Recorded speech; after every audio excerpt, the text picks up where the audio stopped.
at least I know my tubs are glued on properly. Cool, so finally got that tub off. So that tub is the one that's got an issue with it, so that's coming off, and then I'm putting one of the new tubs on, which I'll glue up in the next few days. And I think I'll try and kind of show the process of that in these vlogs as well, because I've had a few people questioning about how to glue the tubs on. So yeah, today's rest day, just chilling, not really much planned. So I put a wee thing on my Instagram this morning asking if there's anything I should talk about in the video, and I ended up getting quite a few questions. So I'm going to do a quick Q&A basically and answer a few questions. So first question, show how to clean your bikes and how to prepare them for a race. I will try and do an in-depth kind of tutorial on how I clean my bikes at home. I'm also going to do a skills video about how my dad cleans them at the race, and how to like turn bikes around, so you can get like half lap changes. So yeah, I've had lots of people questioning me about that one, so that's definitely on the list to do. So yeah, next question. Core sessions, I do core sessions, not as much in the race season. Yeah, people asking me about my doing a bike check. I did a bike check at the start of the season. I'll link to that up here. So yeah, go check that out. Got a question here, how do you make your pancakes and what's in them? I get a lot of people asking me this because they do look really good and they do taste really good as well. They're vegan pancakes, and I'll probably do a video on them or include a more in-depth thing in another video. But they're pretty simple ingredients, but yeah, they taste really good. So warm up and cool down routine. So for warm up, so my race day usually goes, I get to the race 2.5, 3 hours before the race, head out on course, see what's up, yep, do that, and just get my bearings, make sure I know the track really well, practice some sessions, then get back, change my kit, get my bikes washed, then I'm on the rollers about 35 minutes before the race start. So say I'm starting at 3, I'll be on the rollers at about 20 past, 25 past. So get in the rollers, and my warm-up is 20 minutes long.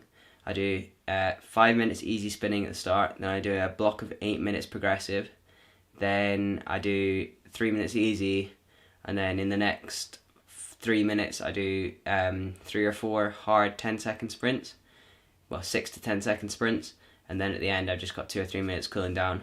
Come off the rollers, grab my bike, head to the start. I'll be at the gridding 10-15 minutes before the start of the race.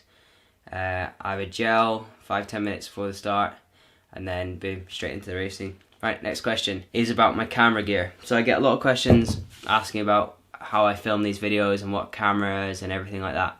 So up until a few years ago, I shot everything with this Nikon D3100, just like a really cheap, well, it's not cheap, but like a really simple photo camera that I just videoed everything with.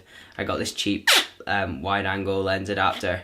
So yeah, this is what everything was filmed on.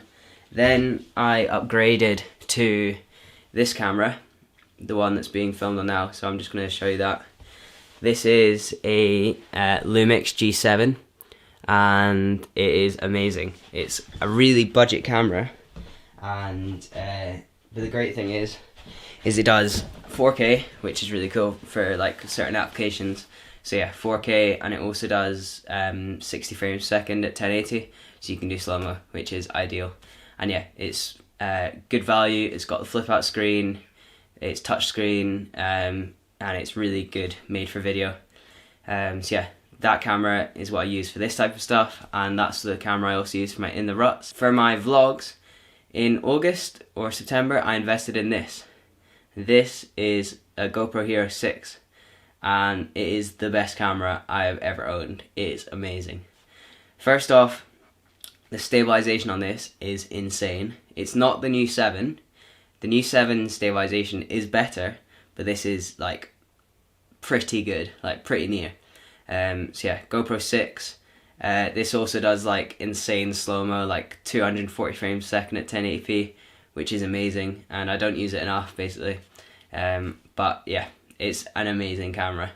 And the main reason I bought this was to make making videos even easier. So with this big camera, you have to get your settings right, and you've got the zoom on it, and it's quite big and bulky. This just makes everything so much easier. You press the button, it turns on, it starts recording, I film whatever I need to film, and then I turn it off, and that's it. And it just makes capturing so much easier. So when we're on race day, using this to capture what I do on a race day is pretty easy. I don't really have to think about it. I just press record and go. So this is the camera that my dad has in the pits. Yeah, it works really well, nice and stable, so it makes the footage actually usable. The camera that I've been riding on my bike is my first ever GoPro. I mean, I've only had 2 GoPros, but it's a GoPro Hero 5 Session. So it's the kind of cube shaped one, and it's been amazing. I've had this 2-3 years now, so quite a while, and it's doing really good. GoPro don't actually make this camera anymore. I'm sure you can find it on like Amazon or like online. But yeah, it's really good form factor. I like how simple it is, and the video quality is really good as well. Not as good as this one, but it doesn't, when it's on the bike, it doesn't make a huge difference. So yeah, so this is the camera I use on my bike, paired with this, which is a K-Edge bar mount. This one's just the normal simple one that just goes straight onto the bar. You can get like fancier ones that go that are like the bike mount with the camera mount underneath, which I might invest in the future. But this does the job for now. It's slightly off-centered, but yeah, I think the footage looks really good from this. So yeah, K-Edge. I think it's aluminium. Yeah, really solid. Yeah.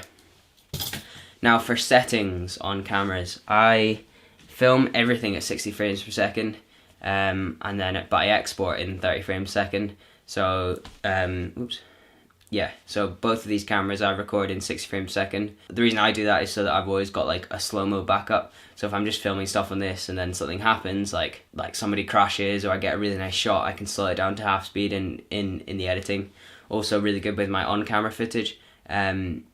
When I'm filming and say I crash or someone in front of me crashes, I've got like way more frames to muck about with in editing.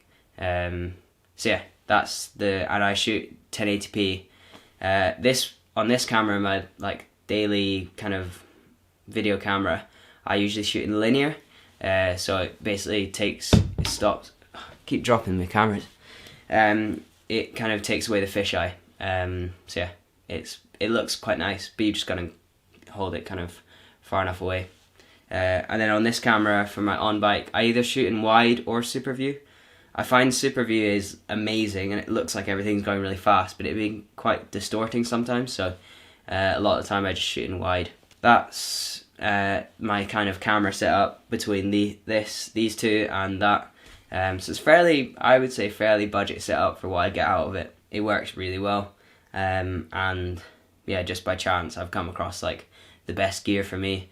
Like I haven't really, I've scratched this screen a few times, but it doesn't show up in the image. So yeah, it does really well and I use it all the time, so highly recommended. So yeah, that's my camera gear. Thank you very much for watching today. Yeah, just a rest day today. Tomorrow we're back to training and back to the usual miles in the saddle, so stay tuned for that.